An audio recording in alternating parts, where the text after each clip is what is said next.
If you're thinking about buying a hyperbaric chamber, don't start by asking which brand has the highest pressure, the most features, or the lowest price. Start with a much better question. What am I actually buying? Because two hyperbaric chambers can look nearly identical online and deliver two completely different experiences once they're sitting in your home or your facility. Pressure matters. But so does oxygen delivery, safety, comfort, installation, maintenance, and one thing almost nobody thinks about until it's too late. Who's actually going to support this system after you've already paid for it? So before you invest in a hyperbaric chamber, here are 10 things every buyer needs to understand. Number 1, understand what ATA actually means. You'll see numbers like 1.3, 1.5, 2.0, and on higher pressure systems, 2.5 or even 3.0 ATA. ATA stands for Atmospheres Absolute, and it describes the pressure environment inside the chamber. Here's the first mistake buyers make. Higher pressure does not automatically mean a better chamber. The right question was never, which one has the biggest number? It's what pressure capability actually makes sense for how I'm going to use this, and how is that system engineered around it? Different designs are built for different pressure ranges and different applications.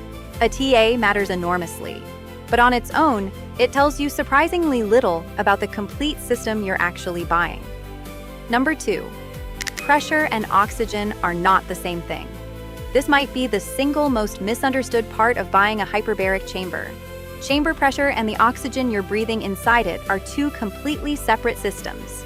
Ask the seller how the chamber is pressurized, where the oxygen actually comes from, how it's delivered to you, whether there's an oxygen concentrator and what its output and flow specs actually are, whether you're breathing through a mask or another dedicated system, and how exhaled gas gets handled. If someone just tells you this is a 2.0 ATA chamber and stops there, that's not nearly enough information. You need the full oxygen delivery picture too. Number 3, decide between soft shell and hard shell. And this isn't just cheap versus expensive.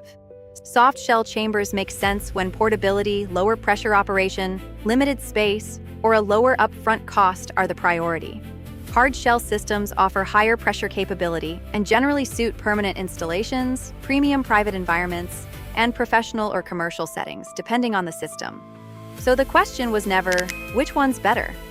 It's which architecture actually fits what I'm trying to create. A portable home unit and a permanent premium installation are solving two completely different problems. Number 4, think about how you'll actually use it. Sit or lie down? One person or space for more? How easy is entry and exit? How spacious does the interior actually feel? What's visibility like? How's it lit? If you're going to spend real time inside this thing, none of that is a minor detail. It's the difference between a chamber that becomes part of your routine and one that becomes an expensive object you barely touch. Chamber selection should start with the person using it, not the spec sheet. Number 5, experience the chamber before you buy it, whenever that's possible.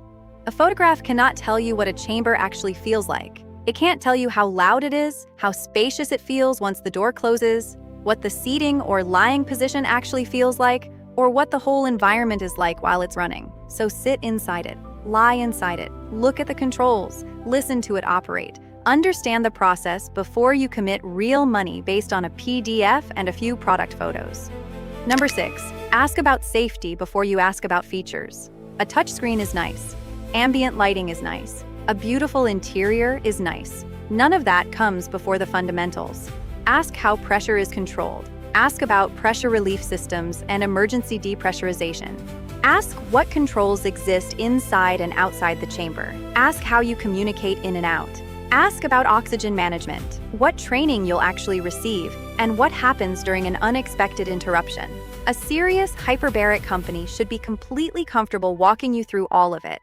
Safety isn't a feature on the list, it's the foundation everything else sits on. Number 7, don't underestimate heat and noise.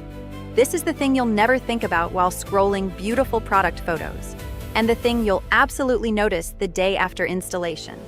Compressors, air systems, and supporting equipment all generate sound. Pressurization can affect temperature too, so ask what the actual measured operating noise is, where the supporting equipment will physically sit, how heat is managed, and whether there's thermal control or cooling built in. And most importantly, what this actually feels like after you've been inside it for a while. For equipment built for repeated use, comfort isn't a luxury add-on. Comfort is the difference between using what you bought and not. Number 8. Make sure the chamber can actually get into your property.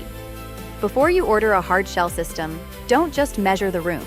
Measure the entire journey to the room. The entrance, doorways, corridors, elevators, stairs, corners, turning radius, ceiling height, the final installation spot. Then factor in power, ventilation, supporting equipment, heat, and service access around it. This is exactly why installation should be treated as part of the product, not an afterthought. Site planning needs to happen before the chamber shows up, because the client should never have to become the project manager on their own installation. Number 9, and this might be the most underrated question on this entire list. Ask what happens after the chamber is installed. Anyone can be helpful while they're trying to sell you something. The real test is what happens afterward. Who commissions the chamber? Who actually teaches you how to operate it? What maintenance does it need? Who do you call if something stops working? Are replacement parts even available? Who coordinates servicing, and what exactly does the warranty cover? A premium ownership experience shouldn't only feel premium on day 1, it should still feel premium on day 500. That relationship shouldn't end the moment the chamber arrives at your door. And number 10, don't compare price until you're actually comparing the same thing.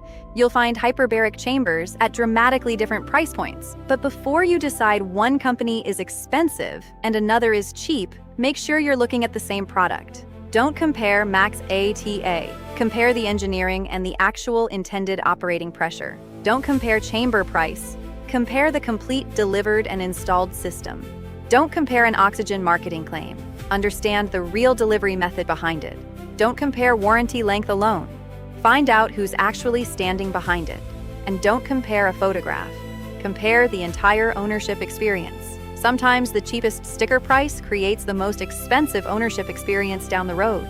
And sometimes you genuinely don't need the more expensive system at all. A good hyperbaric specialist should be willing to tell you both truths. So before you buy any hyperbaric chamber, run through these 10. Understand pressure. Understand oxygen delivery.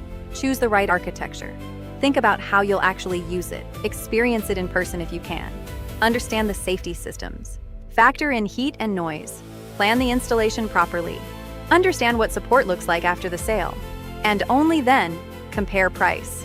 At Biohackn, this is exactly how we work with private clients, wellness spaces, and professional facilities, helping them choose and configure hyperbaric systems around what they actually need.